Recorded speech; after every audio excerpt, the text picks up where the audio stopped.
पवन पुत्र हनुमान शक्ति और भक्ति का प्रतीक। हनुमान जी पवन पुत्र शक्ति और भक्ति का अद्भुत संगम है। उनके जैसा बलवान और कोई नहीं।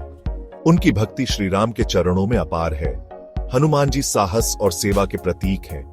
उनका चरित्र हमें सिखाता है कि शक्ति का उपयोग हमेशा दूसरों की भलाई के लिए करना चाहिए। हनुमान जी ने अपनी शक्ति का प्रयोग कभी अपने लिए नहीं किया।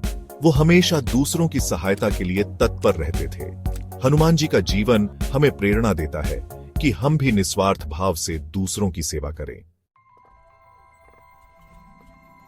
धरती मां की पुकार। आज हमारा आधुनिक युग कई समस्याओं से जूझ रहा है। प्रदूषण एक विकराल रूप धारण कर चुका है। नदियां दूषित हो रही हैं, हवा जहरीली होती जा रही है। धरती मां त्राहिमाम कर रही हैं। पेड़ कटते जा रहे हैं, जंगल सिमटते जा रहे हैं।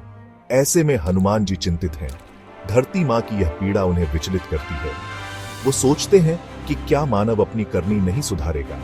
क्या प्रकृति का विनाश ही इस युग की नियति है? हनुमान जी दृढ़ निश्चय करते हैं कि उन्हें कुछ करना होगा। धरती मां की रक्षा के लिए उन्हें एक बार फिर से आगे आना होगा।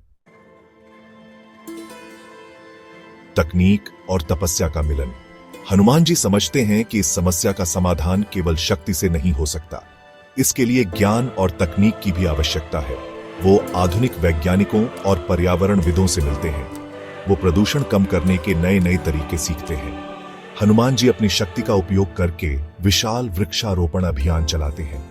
वो लोगों को जागरूक करते हैं कि पेड़ लगाना कितना महत्वपूर्ण है। हनुमान जी यह भी बताते हैं कि कैसे हम अपनी जीवन शैली में बदलाव लाकर प्रदूषण कम कर सकते हैं। तकनीक और तपस्या के इस अद्भुत मेल से धीरे धीरे धरती मां स्वस्थ होने लगती है। हनुमान जी का संदेश। अतीत से सीख, भविष्य का निर्माण। हनुमान जी हमें बताते हैं कि प्राचीन ज्ञान और आधुनिक तकनीक साथ साथ चल सकते हैं। हमें अपने ग्रंथों से प्रेरणा लेनी चाहिए। साथ ही हमें विज्ञान और तकनीक का उपयोग करके अपने वर्तमान को बेहतर बनाना चाहिए। हनुमान जी का संदेश है कि हम सब मिलकर इस धरती को फिर से स्वर्ग बना सकते हैं। इसके लिए जरूरत है एकजुटता और दृढ़ संकल्प की। हमें हनुमान जी से सीखना होगा कि कैसे निस्वार्थ भाव से, पूरी तन्मयता से अपने कर्तव्यों का पालन करना चाहिए। आइए हम सब मिलकर हनुमान जी के बताए मार्ग पर चलें और एक स्वस्थ, सुंदर और समृद्ध भविष्य का निर्माण करें।